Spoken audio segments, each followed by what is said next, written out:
السلام علیکم ورحمۃ اللہ وبرکاتہ۔ بسم اللہ الرحمن الرحیم۔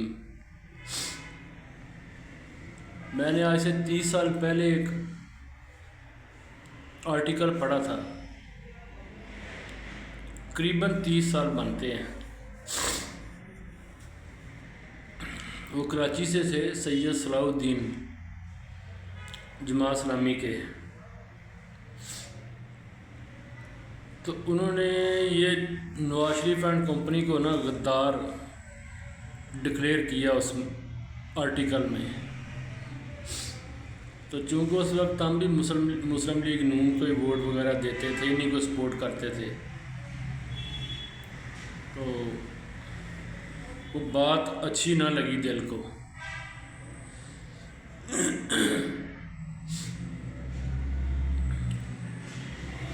تو وہ بندہ بہت نیک انسان تھا، بڑا اللہ والا بندہ تھا۔ وہ اس آرٹیکل لکھنے کے کچھ دنوں کے اندر ہی اسے قتل کر دیا گیا۔ لیکن پھر وقت نے آہستہ آہستہ یہ ثابت کیا ہے کہ یہ بندے ملک کے لیے ٹھیک نہیں ہیں۔ آپ اس کے بیان نواز شریف کو اٹھا کے جتنے بھی ہیں سارے کے سارے دیکھ لو، انڈیا کے بارے میں کچھ بھی ہو گیا نا، اس نے کبھی بیان نہیں دیا۔ الٹا پاکستان کے خلاف اس نے بیان دیے ہیں،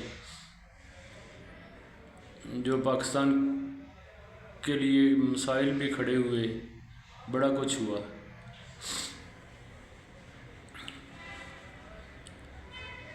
تو ڈالر 16-17 روپے کا تھا جب سے یہ اس نے پرائم منسٹر بننا شروع کیا۔ چلو صوبے میں پہلے جو وزیر اعلیٰ تھا وہ تو ایک علیحدہ بات ہے، تو کیا کیا اس نے؟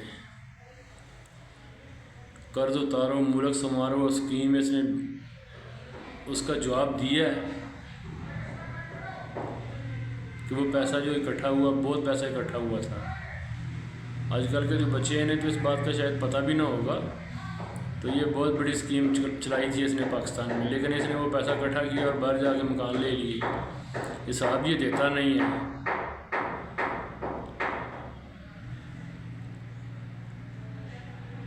تو یہ ہمارے لوگوں کی غلطیوں کی وجہ سے جو ہے نا،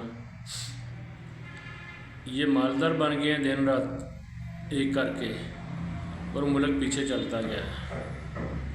حالانکہ ایک مثال ہے، جس طرح یہ کاروباری بندہ تھا، اس کی انڈسٹریاں کہاں سے کہاں پہنچ گئیں، ملک کیوں نہیں گیا؟ لوگ تو اس وقت جو ہے نا وہ بیچارے ہاتھ میں روٹی لے کے کھاتے تھے، ایسے کچی زمین کے اوپر ہی بیٹھ جانا، ماں کے پاس چول کے نزدیک، کچی مٹی کی وہ چول بنتی تھی اس وقت۔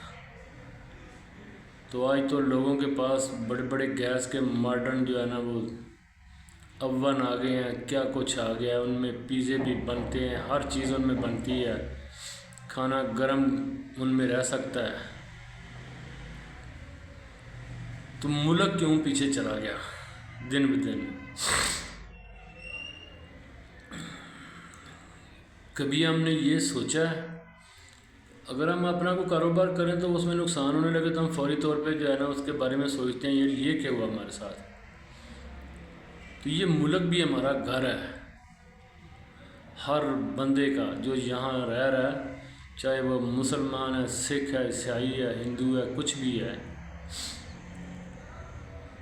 تو قانون تو ہمارا سدا سے ہی ایسا ہی رہا ہے۔ ان کے اوپر ویسے تو یہ جتنے جج ہیں لعنت ہے، ان سے تو بہتر وہ ہندو تھا، رانا بھگوان داس۔ کل کی بات ہے، ابھی اتنی زیادہ دور کی نہیں ہے، مشرف دور میں۔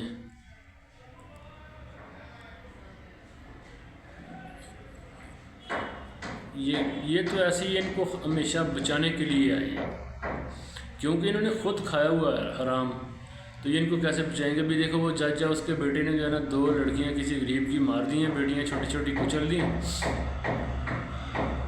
تو اگر ہم سے کچھ ایسا معاملہ بنے، ہم صلح کرنے کی کوشش کریں، دیت بھی دیں نا، تو پھر بھی ہمیں بہت ٹائم لگ جائے گا، ذلیل ہو جائیں گے ہم پورے کے پورے۔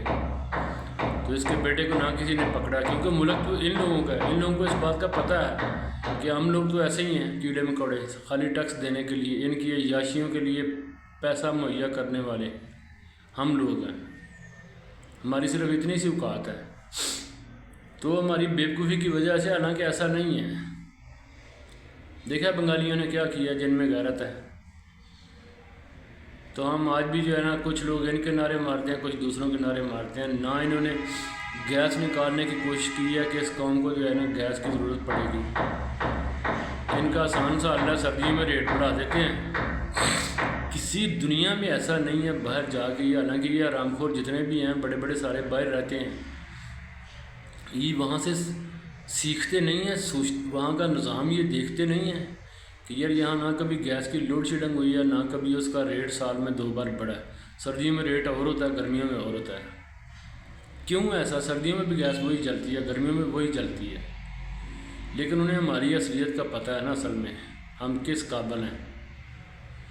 تو یہ تو ایسا کرتے ہیں کہ یہ سید صلاح الدین کو مار دیتے ہیں۔ پھر 100% اس بندے نے بات سچ کہی تھی کہ یہ غدار ہیں اور یہ ملک توڑیں گے، اور آج ملک کہاں کھڑا ہے؟ آج یہ خالی ترمیمیں کرنے کے چکر میں ہیں۔